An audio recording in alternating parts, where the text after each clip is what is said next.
Materi Geografi SMA kelas 10 semester 1 bab 4 Bumi sebagai ruang kehidupan. Pertemuan ketiga tentang perkembangan kehidupan di bumi. Perkembangan kehidupan di bumi dibagi menjadi 4, yaitu pada zaman Arkeozoikum, yang kedua Paleozoikum, yang ketiga Mesozoikum, dan yang terakhir ada Neozoikum atau bisa juga disebut dengan Kainozoikum.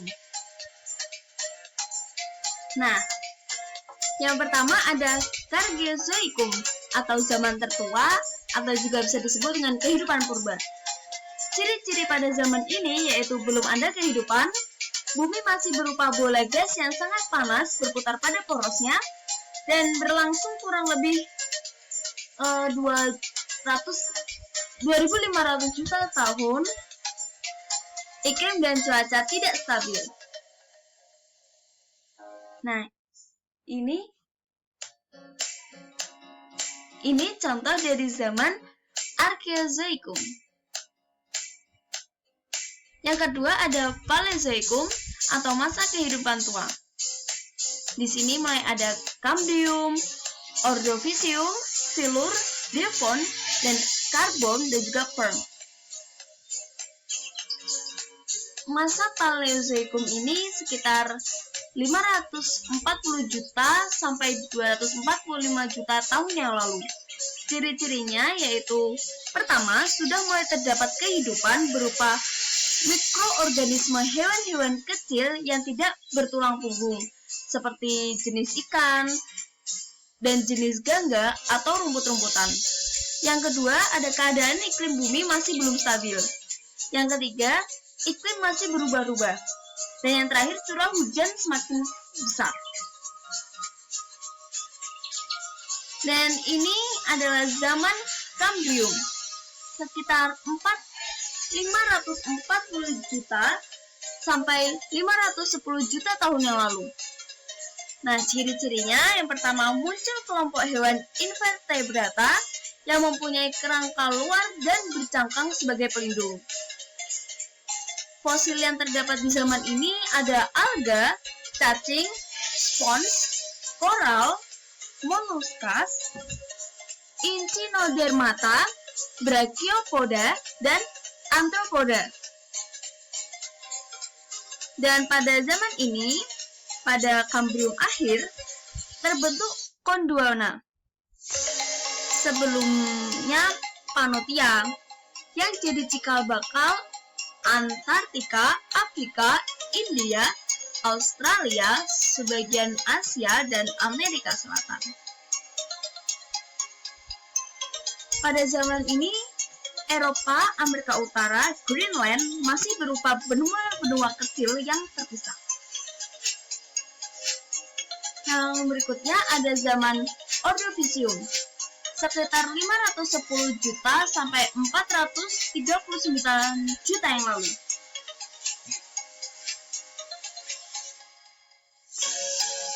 Ciri-cirinya di zaman ini yaitu ada perkembangan hewan invertebrata seperti tetrakoral, graptolith, echinot atau landa laut, asteroid, bintang laut, crinoid, lilia laut, dan bryozoa.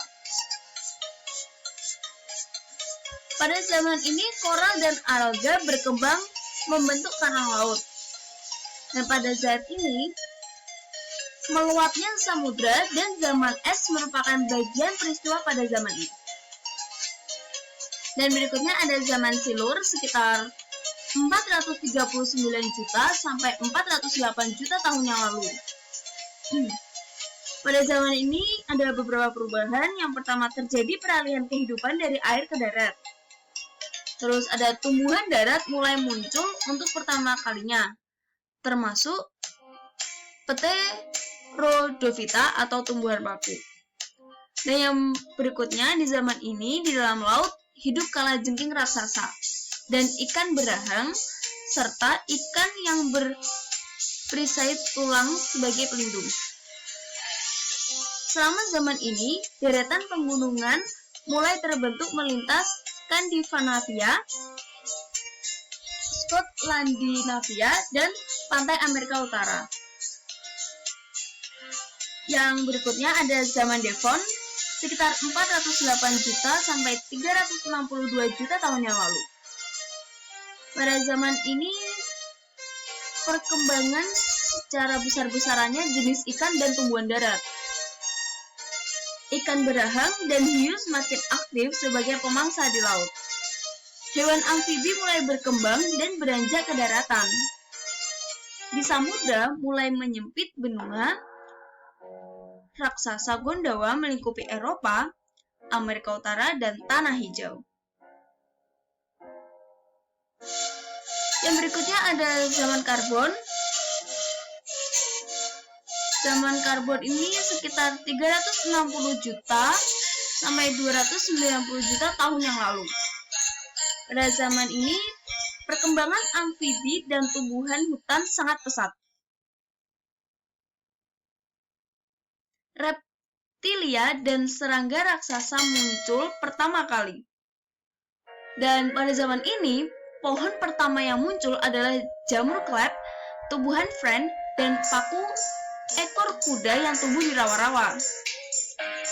Pada zaman ini terbentuk juga benua luas yaitu Pangea. Dan iklim tropis di zaman ini menghasilkan rawa-rawa yang terisi pepohonan dan sekarang tersimpan sebagai batu bara. Dan berikutnya ada zaman Perm, sekitar 290 juta sampai 245 juta tahun yang lalu. Pada zaman ini, perkembangan reptilia yang mirip mamalia mulai meningkat dan munculnya serangga modern, tumbuhan konifer, dan ginkgo primitif. Zaman ini diakhiri dengan kepunahan massal dalam skala besar, di mana trilobita, koral, dan ikan menjadi punah. Lapisan es di zaman ini mulai menutupi Amerika Selatan, Antartika, Australia, dan Afrika, membentuk air dan menurunkan muka air laut. Iklim pada zaman ini yaitu iklim yang kering dengan kondisi gurun pasir mulai terbentuk di bagian bumi utara. Dan yang kedua ada zaman Mesozoikum atau masa kehidupan tengah. Zaman Mesozoikum ini sekitar 150 juta tahun yang lalu. Ciri-cirinya, yang pertama terdapat banyak hewan reptil seperti dinosaurus. Yang kedua, iklim bumi mulai hangat. Yang ketiga, merupakan dasar dari kehidupan modern. Yang keempat, berlangsung sekitar 150 juta tahun yang lalu. Dan yang kelima, aktivitas tektonik, iklim, dan evolusi mulai meningkat. Dan yang keenam, benua-benua secara perlahan mengalami pergeseran dari saling menyatu satu sama lain menjadi seperti keadaannya seperti sekarang ini. Nah, ini contoh gambar-gambar dinosaurus dan lain sebagainya. Dan ketiga, ada zaman Neozoikum atau juga bisa disebut dengan Cainozoikum. Ciri-ciri pada zaman ini merupakan yang pertama, puncak dari hewan mamalia. Yang kedua, hewan reptil besar telah punah. Dan yang ketiga, iklim bumi sudah mulai stabil. Dan yang keempat, terbagi menjadi dua zaman, yaitu zaman tersier dan zaman kuartet. Dan yang kelima, berlangsung sekitar 60 juta tahun yang lalu. Nah, ini contohnya seperti ini ya gambar-gambarnya. Ini merupakan peta konsep dari Neozoikum. Saya akan menjelaskan tentang zaman tersier. Di akhir masa Miosen, terjadi perubahan besar pada kulit bumi dan lingkungan alamnya. Benua Afrika lepas dari benua Asia, sehingga muncullah Laut Merah. Daerah hutan di Afrika Timur berubah menjadi sabana. Beberapa bagian Jazirah Arab menjadi gurun, dan hutan di India juga mulai berkurang. Pada zaman Pliocene sekitar 10 juta tahun yang lalu, hidup hewan yang lebih besar, yaitu kera manusia raksasa.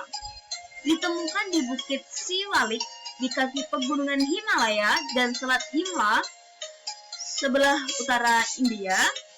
Hewan Australopithecus, manusia kera dari selatan, ditemukan di Afrika Selatan dan Afrika Timur. Nah, ini contoh bentuk kera manusia raksasa yang pada zaman itu.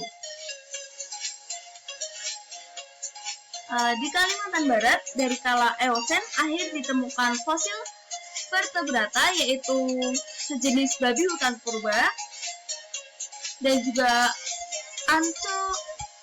Anthropocerium yang juga ditemukan di Asia daratan. Penemuan fosil ini membuktikan bahwa kala Eosen berakhir, Kalimantan Barat itu bergabung dengan daratan Asia. Nah, ini zaman kuarter. Jadi zaman kuarter ini adalah zaman yang ditandai dengan adanya kehidupan manusia seperti sekarang. Zaman kuarter berlangsung sekitar 600 tahun yang lalu. 600.000 tahun yang lalu. Nah, ciri-ciri zaman kuarter yaitu pertama, sudah terdapat manusia modern, Homo sapiens. Yang kedua, berlangsung sekitar 600.000 tahun yang lalu. Yang ketiga, keadaan alam masih liar dan labil. Yang keempat, bumi masih diselimuti es dan mencair pada akhir kala Pleistocene. Dan yang kelima, daratan di bumi mulai terpecah karena es mencair. Dan yang keenam, manusia purba sudah mulai punah. Nah, zaman kuarter ini dibagi menjadi dua, yaitu kala Pleistocene dan kala Holocene. Nah, yang pertama ada kala Pleistocene, atau juga bisa disebut dengan Diluvium. Nah, pada kala ini itu tuh mulai muncul manusia purba. Keadaan alam masih liar dan labil karena silih bergantinya dua zaman, yaitu zaman glasial dan zaman interglasial. Kala Pleistocene ini hanya terdapat hewan berbulu seperti mamut yang mampu bertahan hidup. Hewan berbulu tipis pindah ke daerah yang tropis. Nah, yang selanjutnya, perpindahan binatang dari Asia daratan ke Jawa, Sulawesi, dan Filipina ada yang melalui Malaysia, yaitu jalan barat. Ada yang mulai Formosa, Filipina ke Kalimantan, Jawa, dan Sulawesi, jalan timur. Jadi ada yang perpindahan hewan itu ada yang melalui jalan barat dan ada yang melalui jalan timur. Setelah itu, garis Wallace. Garis ini adalah garis antara Selat Makassar dan Lombok yang merupakan batas antara dua jalan penyeberangan binatang tersebut. Terus selanjutnya, perpindahan manusia purba dari Asia ke Indonesia. Hal ini dibuktikan dengan ditemukannya fosil Sinanthropus pekinensis dalam jumlah besar di Peking atau di Cina, yang sejenis dengan Pithecanthropus erectus dari Trinil Ngawi, Jawa Timur. Bukti lainnya adalah ditemukan alat-alat pacitan di Cina, Burma, Myanmar, dan Malaysia. Kala Pleistocene ada dua, yaitu zaman glasial.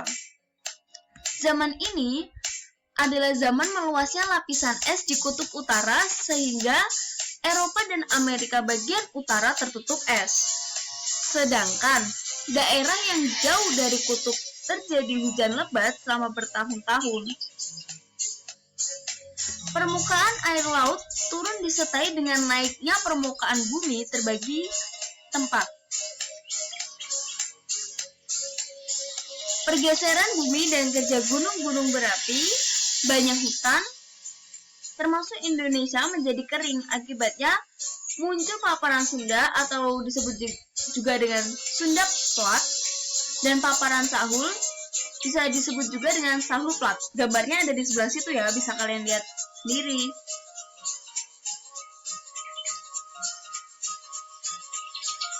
Nah, pada zaman interglasial, zaman ini adalah zaman di antara dua zaman es. Temperatur naik hingga lapisan